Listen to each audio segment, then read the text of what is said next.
So one of the most important pieces of social organization is compelling people, compelling other humans to want to be part of your social organization. It doesn't matter if it's a circular tribal society. It doesn't matter if it's modern American society.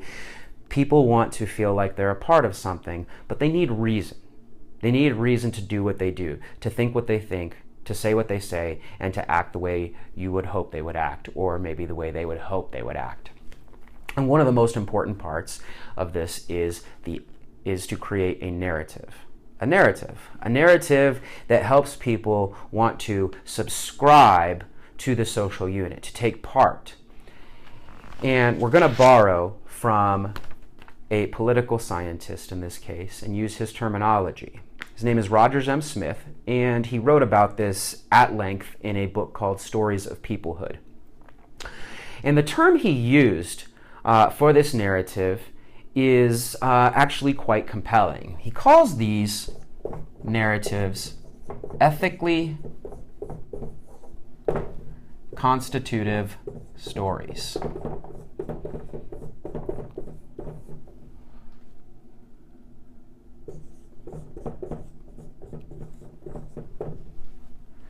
If we break this term down, these stories garner subscribers to a social organization in a couple of different ways. The first way, it teaches people ethics. The ethics for that society. Ethics are wholly subjective depending on where we are in the world, what time and place it is, but it doesn't matter in this instance because we're only teaching the ethics of the society of which we're trying to get people to want to take part in. We're teaching what's right and wrong. Ethics. In these stories. Constitutive means they are binding.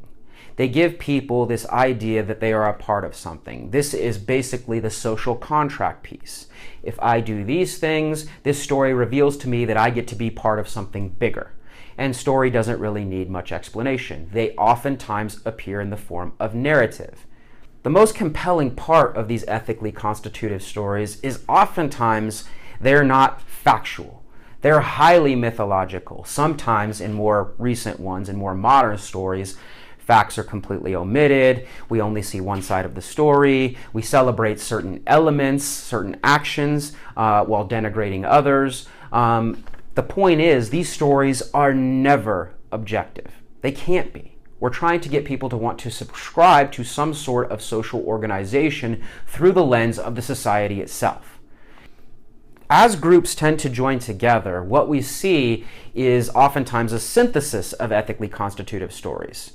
So they'll take different elements from people's stories, people's narratives, their myths, as we would call them, and they will take the parts that work towards perpetuating society, and they'll take the parts that don't and literally throw them out. And one final note on the ethically constitutive story, but it is actually the most crucial note, is an ethically constitutive story to garner subscribers doesn't just teach humans what's right and wrong. It doesn't just bind them to a social contract, and it's not just an entertaining way to socialize people.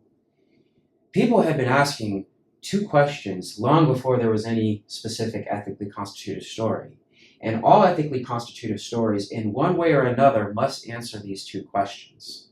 In general, why am I here?